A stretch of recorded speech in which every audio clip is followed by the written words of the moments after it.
Richard Spencer, el brillante y peligroso líder intelectual de la nueva extrema derecha americana, comparó a Trump con la figura de Napoleón. Napoleón tomó oportunistamente el poder cuando los elementos en conflicto de la Revolución Francesa se destruyeron entre sí, corporizando en su figura una visión autoritaria de la revolución. Trump se alza de las cenizas del Partido Republicano para corporizar una visión más autoritaria del American Way and Dream, cuando este parece herido de muerte. Napoleón, con sus conquistas, exportó el modelo de la Revolución Francesa por toda Europa. Donald Trump es ahora presidente de la primera potencia mundial en decadencia. ¿Exportará con su victoria también una nueva revolución conservadora? Esto lo escribe Marcos Reguera, que está aquí con nosotros, investigador de la Universidad del País Vasco, en Contexto. Hoy hablamos de Donald Trump. Bienvenidos a Fort Apache.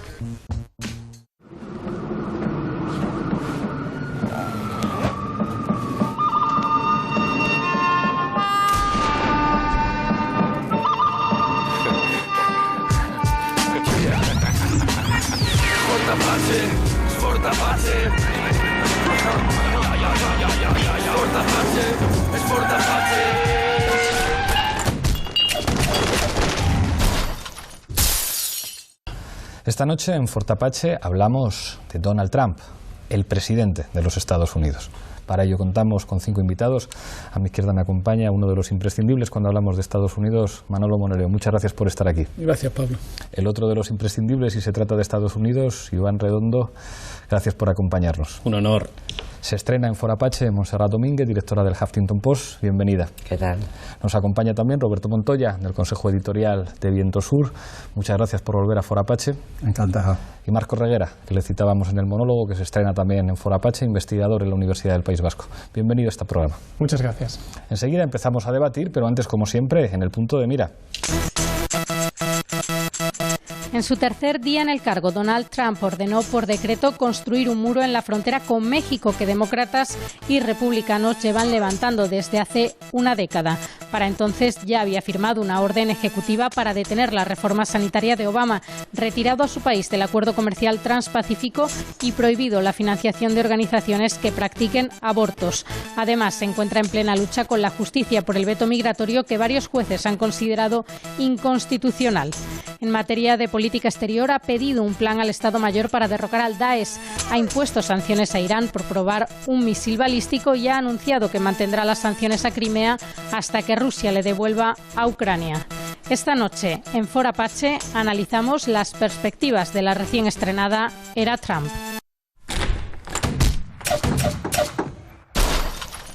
Empezamos, como siempre, en este programa con la regla del minuto. Misma pregunta para los 5 invitados. Empiezo contigo, Manolo. ¿Qué clase de presidente va a ser Donald Trump? Bueno, yo creo que lo primero que hay que tomarse en serio, no despreciarlo, no descalificarlo, no insultarlo, no denigrarlo, porque eso no es entender lo que está pasando en Estados Unidos, ¿no? Palabras como fascista, dicho para Donald Trump, tampoco añaden nada para su conocimiento, ¿no? Yo creo que Donald Trump es un reaccionario. En el justo término de la palabra reaccionario, alguien que reacciona y que expresa un movimiento de reacción en el país frente a lo que podemos llamar unas determinadas políticas que ellos entienden que han sido negativas para el país. Es un país que tiene la percepción de dos cosas muy importantes. Uno, que Estados Unidos está en decadencia y que está perdiendo hegemonía internacional, y que la nación norteamericana está en crisis. Yo creo que ese doble elemento explica mucho este carácter reaccionario que tiene Donald Trump y que tiene que ver con Estados Unidos. No es una excepción en Estados Unidos, Donald Trump. Gracias, Manolo. Iván. Estoy de acuerdo con Manolo. Yo creo que va a ser una presidencia muy heavy y su banda sonora es el Thunderstruck de los AC/DC, sin duda alguna, si tenemos que elegir el tema, porque rompe las reglas, como dice muy bien la canción, y va al límite. Yo espero que Carlos Slim tenga razón y que no sea Terminator, sino Negotiator, como le definían. Pero me preocupa muchísimo. En política internacional lo analizaremos. Pero con independencia de que sea un presidente que ya está suspendiendo y no lleva ni un mes en el cargo en sus niveles de aprobación, es muy difícil de encontrar. El otro día trataba de buscar, aunque sea un sondeo en el que Donald Trump apruebe, está en un 45% de voto, sí he querido escudriñar un poquito más entre su coalición. Y ahí ha crecido del 82 al 86%. Importante ese dato. Y a nivel internacional me preocupa el no abrazo que le da a China. Me preocupa mucho, porque eso tiene mucho recorrido. Gracias, Iván. Montserrat. Hombre, yo todavía confío en que podamos bautizar lo que pasa en la historia como Trump el breve. Porque no tengo muy claro que pueda continuar a este ritmo durante 4 años. Para mí el mayor peligro es que se acabe instalando en todos lo que dijo otro presidente norteamericano, de ficción, Frank Underwood, que la democracia está demasiado sobrevalorada. Ese creo que es el gran problema de Trump, porque visto el apoyo, y que es la gran pregunta, ¿por qué la gente apoyó a un tipo sin ideología, sin escrúpulos y un auténtico incompetente para el cargo, como está demostrando ahora en la pura formación fallida de su gobierno? Es tremendamente preocupante. Y lo que más me preocupa es saber si Trump, presidente de Estados Unidos, va a suponer de cara a Europa una especie de acicate o una vacuna contra todo lo que él representa. Gracias, Monse. Roberto. Bueno, yo creo que creíamos haber visto todo con Reagan, con Bush padre y Bush hijo, pero estamos viendo algo que no es solamente grotesco y no solamente es esperpéntico, una cantidad de medidas, de declaraciones, sino que es una expresión de algo, es un síntoma de algo. Yo creo que refleja la crisis hegemónica mundial que existe, refleja una lucha interna brutal, intercapitalista, y él forma parte de uno de los sectores en pugna. Veremos si tiene posibilidad de implantar esa línea que es la más reaccionaria dentro de las facciones que están en pugna, o hay contrapoderes que lo cancelan o no le permiten seguir adelante, pero que es un peligro tanto para Estados Unidos como a nivel mundial. Gracias, Roberto. Marcos. Yo creo que Donald Trump es el tipo de presidente que tiene un país como Estados Unidos, pero un país como podría ser cualquiera de los europeos, cuando fracasa, por una parte, la derecha neoliberal a la hora de gestionar los gobiernos que controla, y por otra parte la izquierda alternativa, que no consigue por una parte hacer hegemónico su discurso, pero por otra tampoco es capaz de transmitir una idea de una racionalidad de gobierno que sea radicalmente alternativa a la que existe y que pueda ser vendida como creíble. Y en ese sentido es un tipo de gobernante que desgraciadamente creo que podemos ver reproducirse ya no solamente en los Estados Unidos sino fuera. Y aquí sí que me gustaría decir que creo que para explicar a Donald Trump hay que tener 3 cuestiones en mente, ¿no? La primera es Estados Unidos y la globalización, la segunda la doctrina del shock de las órdenes ejecutivas y la tercera la crisis del gobierno que se abre en esta última semana. Allí hablaba Monse de la serie en la que aparece Frank Underwood, House of Cards. Hay otra serie, The Newsroom, en la que hay un presentador de la serie, McAvoy, que es un supuesto republicano tradicional que está asustadísimo ante los nuevos republicanos que llegan. Decía Roberto, creíamos que lo habíamos visto todo, incluso con lo que significó Sarah Palin y el Tea Party, digamos, había una radicalización de los republicanos, pero que incluso se podía comprender en relación al fenómeno de la religión en Estados Unidos, en relación a la América profunda, pero que en el seno del Partido Republicano aparezca una figura como Donald Trump, yo creo que era algo no previsto y que habla seguramente también de la crisis del sistema de partidos en Estados Unidos, porque paralelamente a Donald Trump hemos visto una disputa en el Partido Demócrata que fue también inédita, que un socialista, que es una palabra prohibida y maldita en los Estados Unidos, como Bernie Sanders, estuviera a punto de disputarle del todo a Hillary Clinton la candidatura demócrata, y que además ahora en Estados Unidos se haya generado una cierta nostalgia porque todo el mundo tiene claro que si hubiera sido Bernie Sanders, a lo mejor él sí hubiera podido ganar a Trump. Da la impresión de que, pues como los elementos sustentantes del sistema político norteamericano, que aparentemente era enormemente estable, con un partido republicano y un partido demócrata, digamos, que mantenían una serie de consensos, parece que eso entra en crisis y no nos podíamos imaginar que algo así pudiera ocurrir en los Estados Unidos. Quizá esa pregunta que tú haces yo creo que tiene mucho mérito comparándola con lo que acaba de decir él, ¿no? Porque de pronto en Estados Unidos se ven dilemas que son de fuera de Estados Unidos, que que estamos viviendo en Europa, ¿no?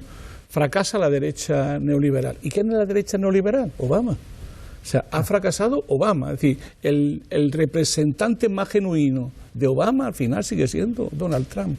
Es decir, cuando se habla de Donald Trump se le pone de frente a Obama y yo digo, ¿realmente Donald Trump es un cambio cualitativo con respecto a lo que ha venido haciendo Obama realmente? Por ejemplo, en el muro de México, por ejemplo, en Guantánamo, por ejemplo, en la política internacional, por ejemplo, en las relaciones con China, por ejemplo, en las relaciones con Rusia. ¿Es tan diferente? Eso en primer lugar. Porque claro, cuando se le dice que este hombre es tan excepcional, acaba diciendo que el otro es la normalidad y hasta la buena hechura, ¿no? Eso por un lado. Pero al otro lado, la otra cara de la moneda. Es decir, el establecimiento luchó a muerte para impedir que Bernie Sanders fuera la alternativa. Y la consecuencia era que tendría que haber habido una batalla, a mi juicio, como dice Nancy Fraser, entre dos tipos de populismo, ¿no? Un populismo progresista, que era el que estaba representando realmente Bernie Sanders, y un populismo de derecha, o de extrema derecha, que estaba representando. Esa tendría que haber sido la gran batalla ideológica. Y no lo hizo precisamente por la derecha neoliberal, precisamente por lo que ella llama los neoliberales progresistas. Son los neoliberales progresistas, que en Europa representa la socialdemocracia básicamente, la que acaba de aprobar el acuerdo libre comercio, el CETA. Pero ya ahí con crisis, con los socialistas belgas diciendo que no, claro, con algunos socialistas europeos, franceses diciendo que no, o sea, hay una crisis. Porque esa es la izquierda que fracasa, es la izquierda que dice que para ganarle al populismo de derecha hay que hacer políticas moderadas. Es decir, hay que disputarle el centro, no hay que tener ideología, hay que ser buenista. Bueno, todo el tipo de... Eso yo creo que son las dos cosas que fracasan. Entonces el problema es cómo somos capaces de crear una alternativa a un tipo de política que Trump representa y que, a mi juicio, viene para quedarse. A ver, es cierto que hay una zona de ruptura en Estados Unidos en estas últimas elecciones, como la hemos visto también en Europa, en otros países. Y la vamos a ver este año. Vamos a ver en Holanda, que todavía tiene que disputar, en Francia, por supuesto, en Alemania, y la veremos en Italia, que decía este mismo año. Hay una zona de ruptura. Pero es verdad que, como bien estabais apuntando, al final Donald Trump es resultado de las políticas de Obama. Y es, digamos, el último eslabón. Lo digo porque esa zona de ruptura continúa.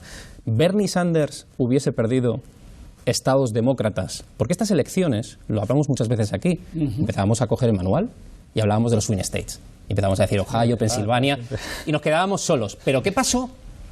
Que incluso, aun perdiendo Ohio y Pensilvania, no pasa nada.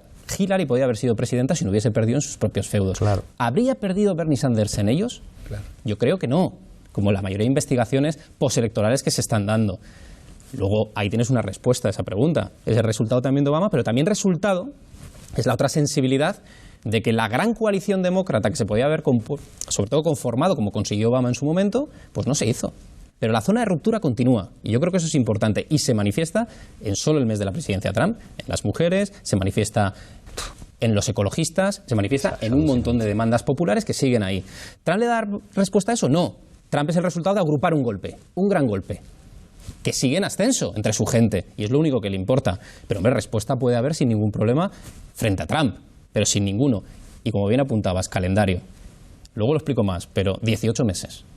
18 meses. Va a haber elecciones intermedias en 2018. 18 meses. Vamos a ver qué se vota en la Cámara de Representantes. Y vamos a ver qué se vota en ese tercio del Senado. Y vamos a ver qué se vota en las gobernaturas, al menos 30 y tantas. 18 meses y a ver si soporta el Partido Republicano la presión. Marcos. Sí, no, aquí creo que se ha abierto una cuestión que es radicalmente importante, ¿no?, en esta comparación entre Obama y entre Trump, que además a nosotros nos tendría que decir mucho por la otra comparación, que es la de Obama con Zapatero, ¿no?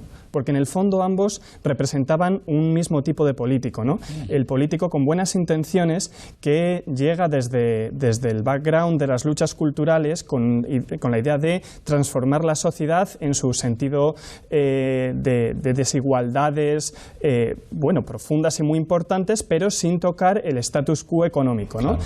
Y bueno, de alguna manera, Obama, hay una cosa que a mí una anécdota que a mí me parece que resume la presidencia de Obama. Cuando Obama tiene su primera reunión en el Consejo de Seguridad Nacional, que es el órgano en donde se gestiona la política exterior y las crisis nacionales, Obama tiene que vender al Estado americano su plan de retirada de las tropas de Irak y de Afganistán. Bueno, cuando lo intenta, se encuentra, por supuesto, que el secretario de Defensa, que lo ha heredado de Bush, se opone, el Estado Mayor se opone, pero es que Hillary Clinton también se opone. Claro. Pierde su política exterior y al perder su política exterior pierde cualquier virtualidad de ejercer una presidencia que pueda ser mínimamente transformadora. Obama de inicio renunció a la transformación económica de la sociedad a inicios de la crisis, en un momento en el que tenía una responsabilidad institucional enorme para hacer transformaciones profundas, a pesar de que coloca a Bernick en el Tesoro. Renuncia, bueno, le quitan la política exterior y entonces ¿con qué se queda? No se queda con nada. Y entonces, en ese sentido, sí que es interesante porque en el fondo lo único que le queda a Obama es el plano simbólico de ser el primer presidente afroamericano, mestizo en realidad, pero afroamericano, que es una gran ruptura. Pero es una gran ruptura para una mitad de América. Hay otra mitad de América que quiere su ruptura. Y en ese sentido tiene mucha lógica que hayan elegido a Trump. Claro. Montse. En cualquier caso, me da la impresión, Manolo, que pretender que Trump es un heredero que desarrolla y lo que fue la política de Obama, yo no lo acabo de ver. Sí que es verdad que el mayor fracaso de Obama ha sido Trump, la llegada de Trump. Es decir, durante 8 años, es verdad que los primeros 4 maniatado y posiblemente con una estrategia equivocada a la hora de gestionar cuáles tenían que ser las banderas. Hay quienes critican que no fuera un presidente más airado, más enfadado, más cabreado, que consiguiera haber hecho que se identificaran con él quienes no les gustaba el sistema tal y como estaba. Pero hombre, no, quiero decir, o sea, lo primero que ha hecho Trump ha sido defender métodos de tortura que se habían eliminado, al menos aparentemente. Sí, bueno, pero es que todo eso tiene un valor también importante a la hora de... Eso es lo primero que ha hecho. La política migratoria, que le costó muchísimo sacar a Obama, no es ni mucho menos la que está planteando Trump. Y un factor, por el es fundamental, es el proteccionismo, es la vuelta al ultranacionalismo, que yo creo que eso tiene consecuencias clarísimas, no solamente en su área de influencia, sino en todo el mundo. Y eso no es una derivación de la política de Obama, eso es pura y netamente Trump, que por cierto no tiene ideología. Claro, pero el no tener ideología puede ser muy ideológico. No estoy de acuerdo con eso. Hay un elemento, ahora le doy la palabra a Roberto, pero a propósito del proteccionismo, claro, es que seguramente una de las claves para que gane Trump es que, digamos, los sectores que fueron en el pasado el motor de la economía norteamericana, el mito de Detroit y los lugares donde la industria fue clave para entender los Estados Unidos, son lugares donde hay, digamos, una vieja clase trabajadora blanca que ha perdido buena parte de sus oportunidades, que se contrapone de alguna manera, bueno, pues a esa América más progresista que está en la costa, que es la que entra en crisis, y digamos que esos nuevos sectores de la clase trabajadora blanca, que alguno podría definir como muy despectivamente como rednecks, como paletos, pero son americanos. Pero es que verdad que rescató Obama. Claro, pero probablemente... Claro, es que se nos olvida también la inyección que metió. Pero si te acuerdas, en las elecciones había una figura que era Joe de Plumber, que era el blanco fontanero, que estaba con McCain, que no estaba con Obama, porque Obama conseguía el voto de los negros y una parte importante del voto de los hispanos. Claro, pero el voto de los blancos pobres es el voto de Donald Trump. Claro, que el pobre Bernie Sanders hacía un tuit: cuando esta gente se dé cuenta de lo que va a hacer Trump, se van a dar cuenta de que no es la alternativa. Pero claro, ideológicamente representa las aspiraciones de unos sectores de la clase trabajadora americana que se quedaron, claro, o sea, que no son del Partido Demócrata. Solo un concepto para enfocar un poco el partido, porque yo creo que además es muy complementario y es interesante. El concepto que une a Bernie Sanders y a Trump, hablando de la competitividad de Sanders, eran los olvidados. Los dos les hablaban a los olvidados con muchos más matices Sanders que Trump. Y el eje que ha faltado para cambiar el partido, para que al final no ganara Trump, y si pudiese ganar es que el candidato tipo Bernie Sanders, negros, chicanos y amarillos votaran a Hillary, que no la han votado. Claro, pero desde ese nexo de unión es el eje democracia frente al miedo. Claro. Sanders frente a Trump. Gana el miedo, que es lo que no se ha alimentado. Ese es el eje fundamental que no se votó aquel martes. Claro. Roberto. No, yo creo que con esto se perdió la gran oportunidad de que hubiera una fractura en el bipartidismo. Si cuando antes un candidato progresista llegó a tener la cantidad de apoyos que tuvo Bernie Sanders con esas definiciones que aquí nos pueden parecer light, pero que en Estados Unidos tienen mucha importancia y parecen de un radicalismo extremo. Ahí hubo una polémica. En el momento que Bernie Sanders ya da por perdida la batalla y pide el voto por Hillary Clinton, hay una crítica interna a Bernie Sanders de que se jugara. Es decir, claro, siempre iba a quedar la posibilidad de que si ganaba Trump le iban a acusar a él de responsable por no haberlo apoyado a Hillary, y no se jugó. No se jugó con los millones de votantes, de electores que tenía de atrás, a dar esa alternativa. Yo creo que esta resistencia de la sociedad civil que está viendo se siente representada por esos valores que defendía Bernie Sanders. La cuestión es que ahora no se confunda los aliados, porque como todo el mundo está contra Sanders, desde Silicon Valley, en los países europeos, todo el mundo, entonces que se sepa distinguir claramente que la batalla contra Trump es una batalla contra todo un modelo y que no es alternativa ni Obama, ni lo que representaba Obama, ni lo de Hillary. Es decir, ahí se demostró el fracaso total de una gestión neoliberal que conduce a esa contradicción y provoca esos afectados, esas víctimas de ese tipo de capitalismo que es a los cuales se dirigió Trump con gran habilidad. Siendo un empresario con 500 empresas repartidas por todo el mundo, tuvo la habilidad para dar la vuelta a eso y hacer creer de que él está representando a los pobres sectores afectados por las multinacionales y el libre comercio. Pero es que eso está muy en la ideología de los Estados Unidos. Es decir, es verdad que Trump no tiene ideología, pero conecta con la ideología norteamericana, o sea, el Make America Great Again. Eso es América, el aislacionismo americano en política internacional, el sueño americano de fíjense, yo soy rico porque me he hecho a mí mismo. O sea, es un producto muy de los Estados Unidos. Él es el icono, más allá de lo televisivo, ¿no?, que muchas veces se dice, del renacimiento en Nueva York de los 80, el inicio de los 80, que se olvida que Nueva York no estaba bien. Pero es la persona, lo digo, hay que explicarlo sencillo, claro que es un millonario, pero es un millonario, un chico de Queens, que le pide $1 millón a su padre, pero que en Manhattan, donde su padre no cruza, porque lo que hacen es promoción de viviendas fundamentalmente para soldados de la Segunda Guerra Mundial en Brooklyn, lo convierte en 1.000 millones. Claro, es que esa es su historia. Una cosa, no le ha ido bien los presidentes históricamente, ¿eh? Hay que dejarlo votando ahí, que han sido empresarios o han tenido unas vinculaciones. Ahí tienes Hoover, minería, tienes a Carter, bueno, Bush, petróleo, con sus cacahuetes. Bush ya ves cómo acabó, presidente de un único mandato. Sí, yo lo que quiero poner un poco el acento en cosas más estructurales, ¿no?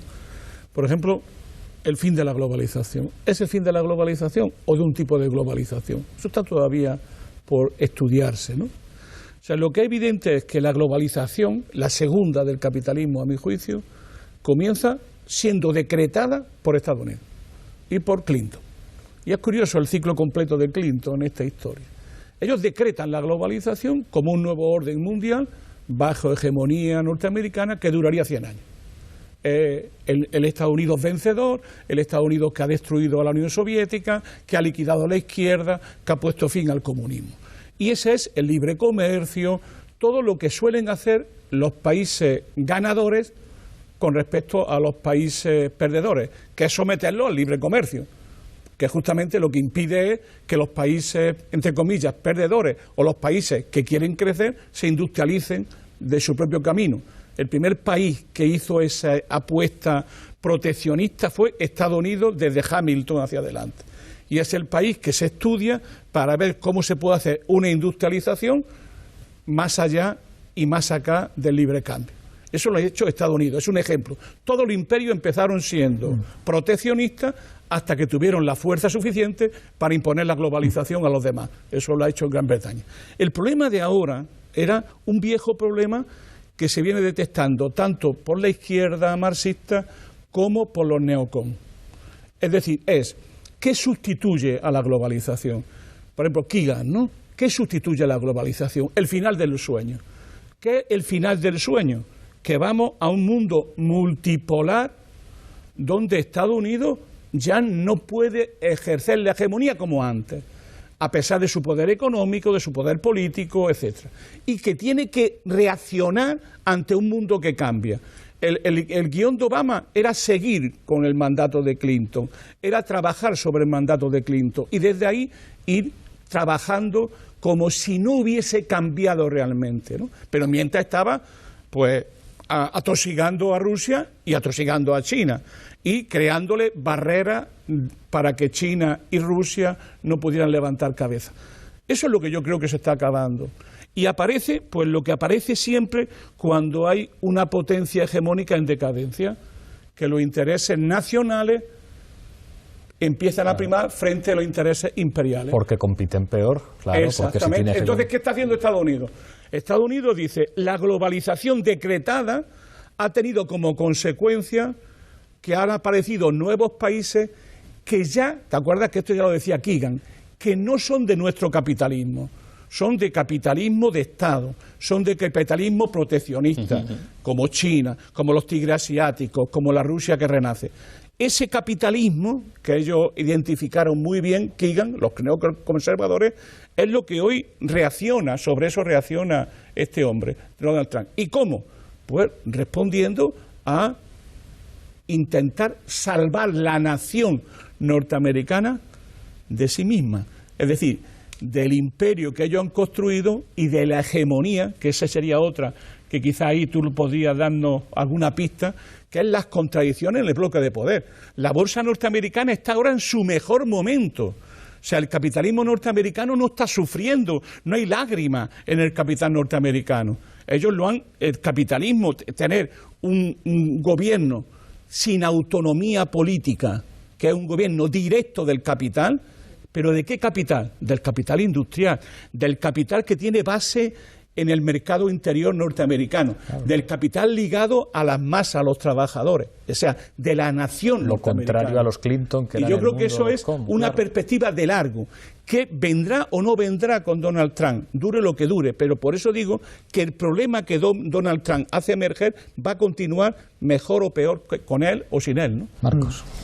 Voy a ir casi de lo más sencillo de responder a lo más difícil, ¿no? Yo creo que Donald Trump sí que tiene ideología. Si lo comparamos un poco con lo que es el panorama político... Aunque no sea un tipo culto, claro. Claro, pero bueno, es que precisamente la ideología donde funciona mejor es con aquellas personas que no tienen una perspectiva crítica y autónoma de pensamiento, ¿no? Incluso que no son conscientes de tener una ideología. Claro, no, ahí funciona de maravilla. Y en ese sentido él encaja bastante bien en una tradición que a nosotros no nos suena demasiado, que son los paleoconservadores, que se generan justamente en oposición a los neoconservadores, cuando los neoconservadores en los años 70, 80 emergen, hay un grupo de gente reaccionaria, casi filonazi, que digamos, no ve en esos chicos judíos, extrotskistas, ex de izquierdas, ¿no? No ven reflejados los valores de la Guerra Fría, del American Way of Life ortodoxo, de ese conservadurismo moralista y que, digamos, defiende el Estado-nación en contra de la globalización. Porque eso la derecha norteamericana también lo ha defendido. Y entonces estos paleoconservadores han tenido un programa, han sido los grandes perdedores de la lucha entre neoconservadores y ellos, paleoconservadores, ¿no? Y Donald Trump, si hacemos un histórico de sus declaraciones, podemos encontrar que no tiene unas ocurrencias que vaya cambiando según viene la circunstancia, ¿no? Él es de discurso fijo. En el año 2000 él se presentó a las presidenciales en las que compitieron Al Gore y George Bush por primera vez. Lo que pasa es que se acabó retirando. Él concurrió por el Partido de la Reforma y su programa y su discurso es el de esta campaña. En esas elecciones le daban una proyección de voto del 8%. En estas, bueno, pues lo ha ganado con un 42, creo recordar. Claro, la pregunta del millón está en qué ha pasado en esa década, década y media, en el que un mismo discurso pasa de ser casi invisible a, generar una victoria casi impredecible.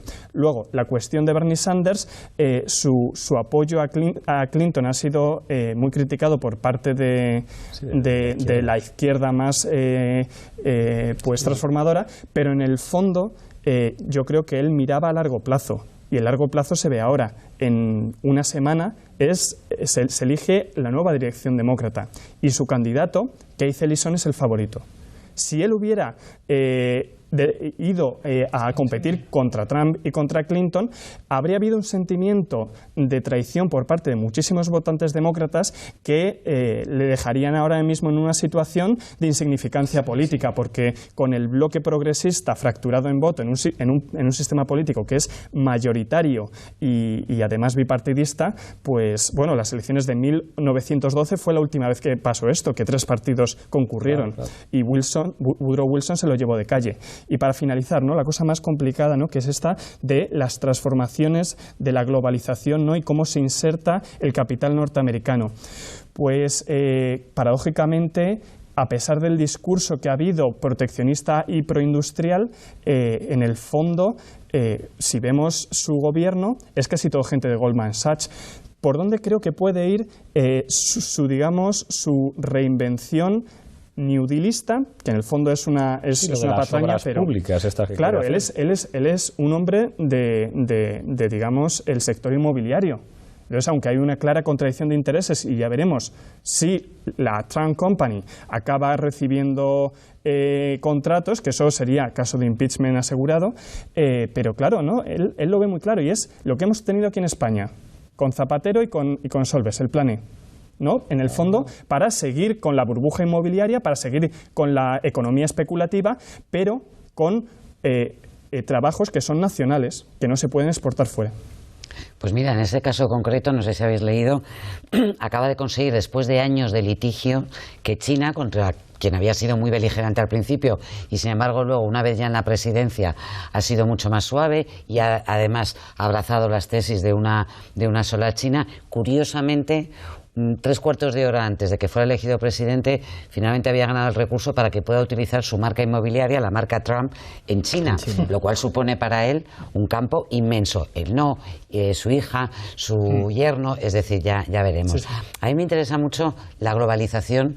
¿Qué supone, si esto es el fin de la globalización, dónde quedamos nosotros?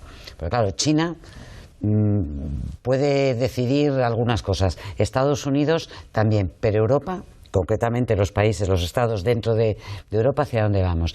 Y yo creo que una de las razones, Marcos, por las que la situación ha cambiado dentro de respecto ahora, es la situación de los medios de comunicación. Y todo el movimiento, el alternative right, que en los medios ha tenido una difusión y una capacidad de llegar como solamente tenemos ahora a través de los móviles, que nos llega todo. Sin entender eso y sin pretender que han sido los medios, ahora tenemos a Bannon marcando la estrategia de Trump en la Casa Blanca, al tipo de Breitbart News, que es una auténtica pocilga de noticias y de información falsa, pero muy eficaz, claro. Muy eficaz a la hora de lanzar esos mensajes. Si no entendemos de qué manera está funcionando y cómo se configura ahora la nueva opinión pública, tampoco podemos acabar de entender qué es lo que produce que la gente, 61 millones de norteamericanos, hayan votado. Ahora mismo vamos con medios de comunicación y Europa, pero antes Tapina Pacha. La diplomacia parece no ser su fuerte. En el curso de esta semana, el presidente Trump tuvo una agitada llamada telefónica con el primer ministro australiano, un aliado histórico de Estados Unidos, y amenazó al presidente mexicano con el envío de tropas si este no acababa con los llamados hombres malos. Sin embargo, las recientes sanciones a Irán darían a entender que tal vez ese alejamiento de las posturas del gobierno anterior sería más superficial que real. We are going to do whatever is necessary to keep our country safe. So we'll be doing something very rapidly having to do with additional security for our country. You'll be seeing that sometime next week. In addition, we will continue to go through the court process, and ultimately I have no doubt that we'll win that particular case. We are transferring power from Washington, D.C. and giving it back to you, the people. And we give it back to you, the people. Yo soy la voz del pueblo. Yo hablo por el pueblo, no usted.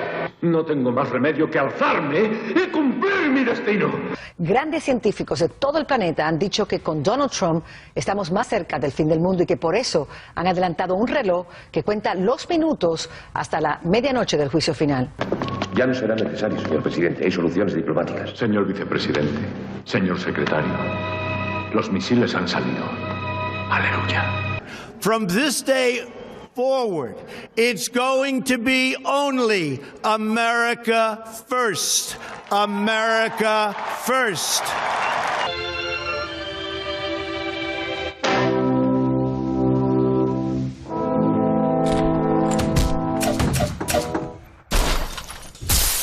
Tremendo el zapping que nos ha preparado Tristan Meyer para esta noche.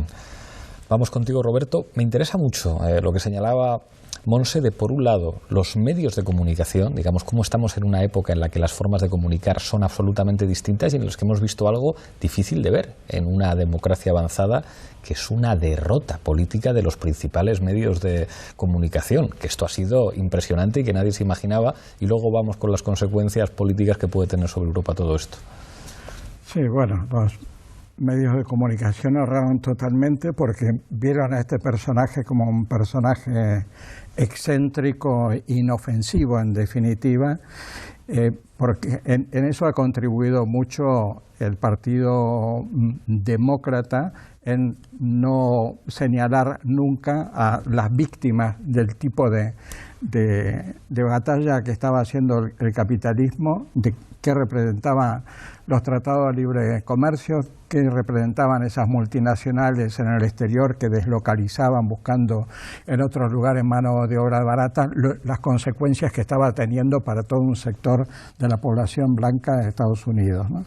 A mí me interesaría introducir un tema dentro de esto, es que dentro del campo de la izquierda hay críticas muy diferentes a Trump, e incluso hay sectores que están viendo en Trump una oportunidad. Algo progresista, en definitiva, que ven que su cuestionamiento de los tratados de libre comercio coincide supuestamente con la batalla que lleva la izquierda contra los efectos nocivos del tratado de libre comercio, que sus críticas de la OTAN y diciendo que es un organismo obsoleto también van en el sentido de las luchas contra la guerra y contra la injerencia de la OTAN cada vez más como gendarme mundial. Es decir, hay una serie de foros que se están teniendo una ofensiva impresionante a favor de Trump, comprando la idea. También, por supuesto, que Rusia juega un papel progresista en toda esta situación, y que va a facilitar una distensión mundial, y que la izquierda que critique a Trump frontalmente, como se está haciendo en muchos sectores, se pone de aliado, de hecho, con los demócratas, con los Obama, con los Hillary Clinton y tal, ¿no?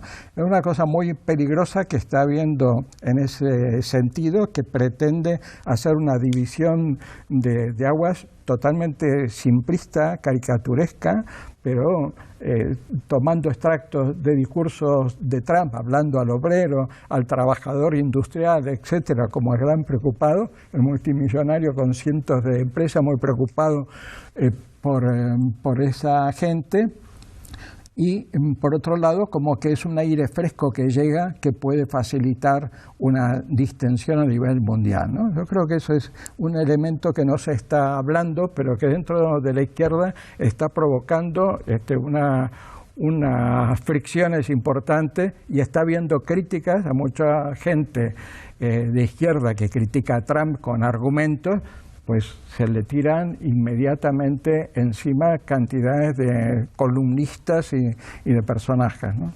Yo creo que lo que viene es conflicto, es competencia, es lucha internacional, porque lo que hay es un cataclismo de grandes dimensiones. Está cambiando el mundo hacia un mundo multipolar, y lo estamos viendo en 20 años de diferencia, de un mundo unipolar cuyo centro era Estados Unidos a un mundo multipolar, y lo que se está produciendo es una gigantesca redistribución del poder a nivel mundial. El problema de fondo es que eso no se ha hecho nunca sin conflicto y sin guerra, y retorna la posibilidad de la guerra, sin ninguna duda. Yo en eso no le tengo ninguna simpatía a Donald Trump. Pero la segunda cuestión fundamental es que aparece este Frankenstein que es la Unión Europea. Es una cosa curiosa. cuando Europa debería de contar más que nunca como sujeto político, tiene menos personalidad que nunca. A más Europa, menos Europa autónoma, sujeto político internacional, capaz de tomar decisiones propias. ¿Esto va a significar un repunte de esa Europa, ese viejo sueño federalista europeo? Creo que no. Que esto lo que señala es, a mi juicio, la implosión del proyecto europeo tal como lo hemos conocido. ¿Eso será una implosión negociada o será una implosión unilateral hecha por alguna potencia que simplemente no sigo? Eso es lo que se está discutiendo, a mi juicio. Bueno, si ganan y por último, una cosa que tú decías antes al principio, que quiero coger el hilo que hemos discutido en esta mesa, ¿no? Que es hablando de esta fase como el momento Polanyi, ¿no? Es decir, tú dices el miedo. ¿Qué es lo que hay en todas partes como consecuencia de la globalización neoliberal dominante y su ideología dominante? Miedo, inseguridad. La gente no tiene seguridad en su futuro, ve sus derechos terminando. Cuando el presidente, el director del Banco de España te dice que hay que bajar las pensiones, te dice que hay que trabajar más de 67 años, lo que te está diciendo es que hasta los derechos que tienes ahora como pensionista es posible que no los va a tener. Y yo creo que eso está unido a la globalización y al enorme carácter depredador del capitalismo financiero que hoy está dominando en el mundo. La primera reacción fue el Brexit, la segunda fue, lo discutimos también alguna vez aquí, Iván, Renzi. Total. Y el fracaso de Renzi. Y yo creo que ahora se va a jugar la partida en la Unión Europea, precisamente porque es una Unión Europea que ha terminado siendo un sujeto subalterno a los intereses norteamericanos, y ahora dice Norteamérica, pues vamos a negociar todavía con más fuerte frente a ustedes. Hombre, por favor. Iván. Estoy de acuerdo con Manolo. Yo creo que históricamente hay como tres grandes grupos que tú puedes activar, ¿no?, en la intención de voto. Uno está la mayoría silenciosa, desde Nixon, ese concepto se populariza. Sí. Esa mayoría cautelosa, que no es lo mismo, que son esos padres y abuelos, que es la clave de España. Por la cautela, que es puro Franklin, pues votan. Y luego tú puedes plantear lo que parecía que también con la zona de ruptura se podía producir, una mayoría regeneradora, ¿no? Efectos de Trump en México.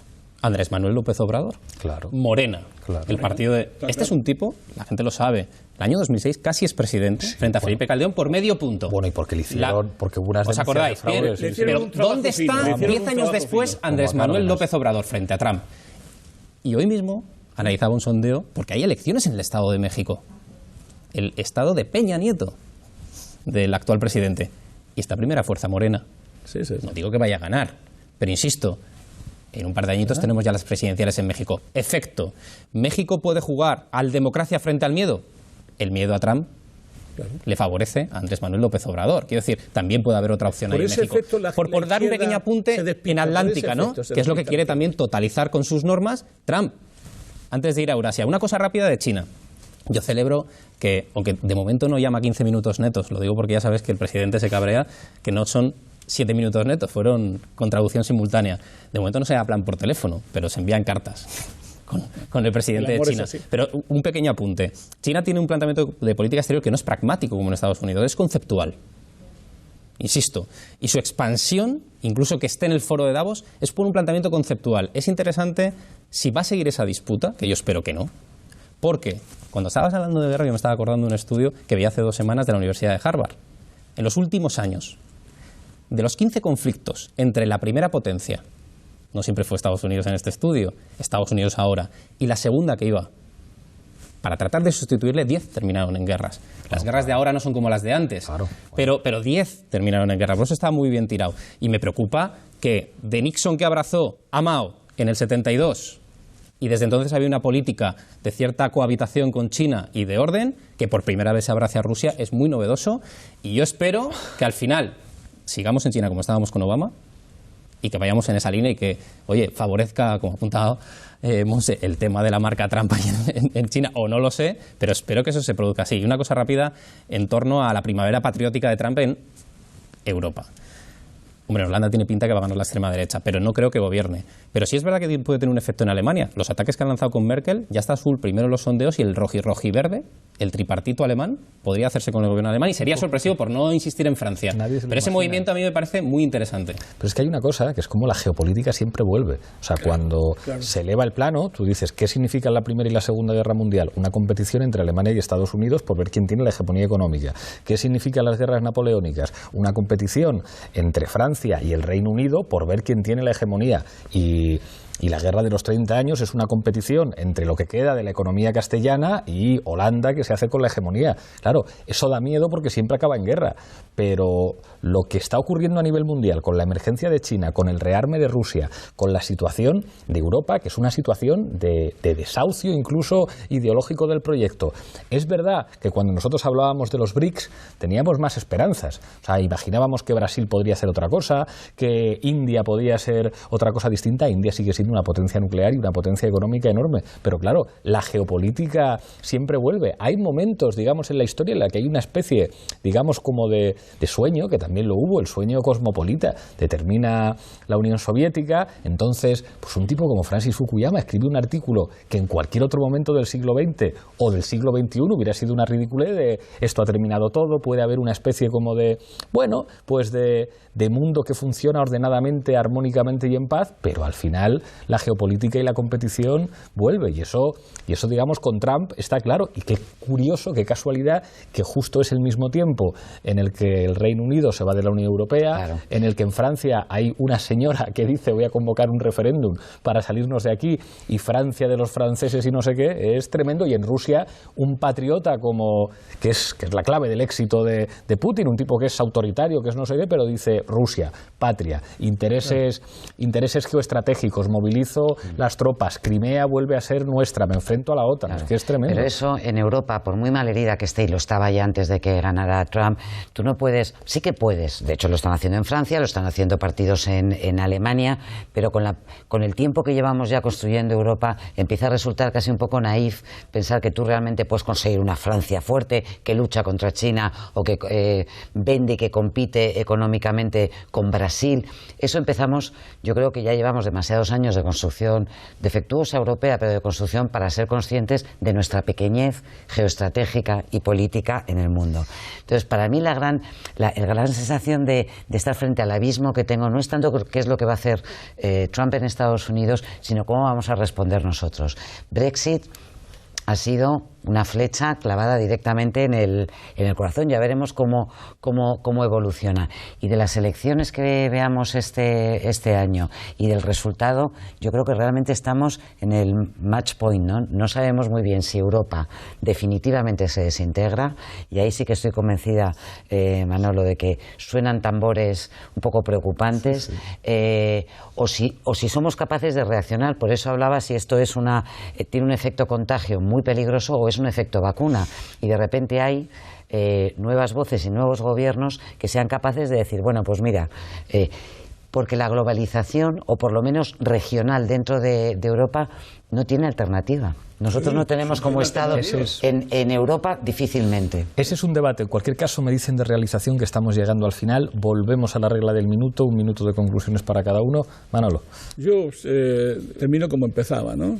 Yo creo que la comparativa entre Obama y el señor Zapatero me viene de perlas, ¿no? Sí. Yo creo que hay lo que la Nancy Fraser llama siempre la lucha entre el reconocimiento y la redistribución.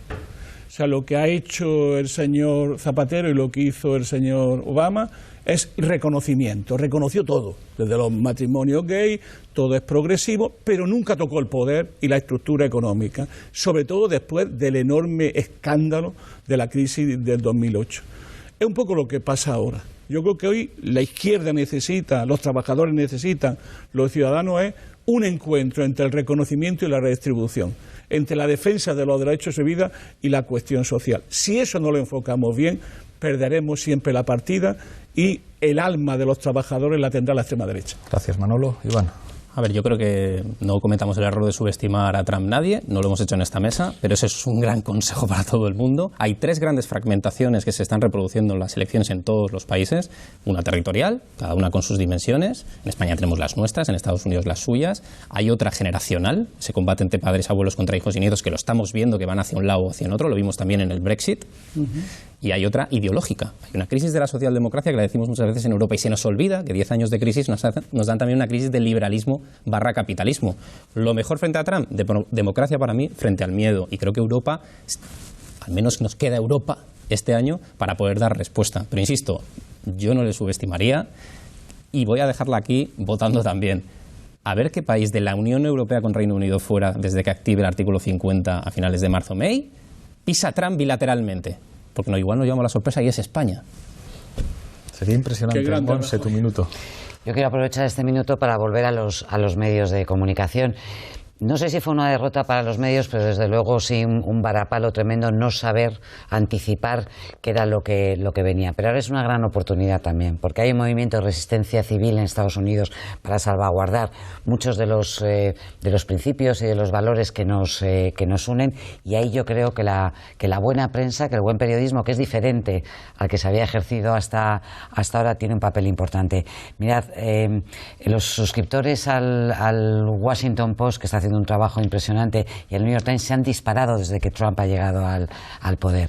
Hay una pelea ahí y una necesidad, y sobre todo como periodista siento que es una responsabilidad también, de frente a un tipo que denigra permanentemente a la prensa, que nos acusa de mentir, que miente más que habla y que hace todo tipo de afirmaciones absurdas, un trabajo de la sociedad civil que se articula también en torno al buen periodismo.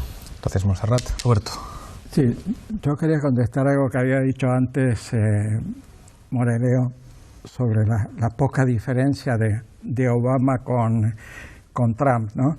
Yo creo que estoy de acuerdo que Obama reconoció, pero no cambió las estructuras. Pero es un paso más, indudablemente, el hecho de que se cargue el Obamacare, el hecho de que quiera liquidar el tratado nuclear con Irán, el que quiera volver atrás las relaciones que se reanudaron con Cuba.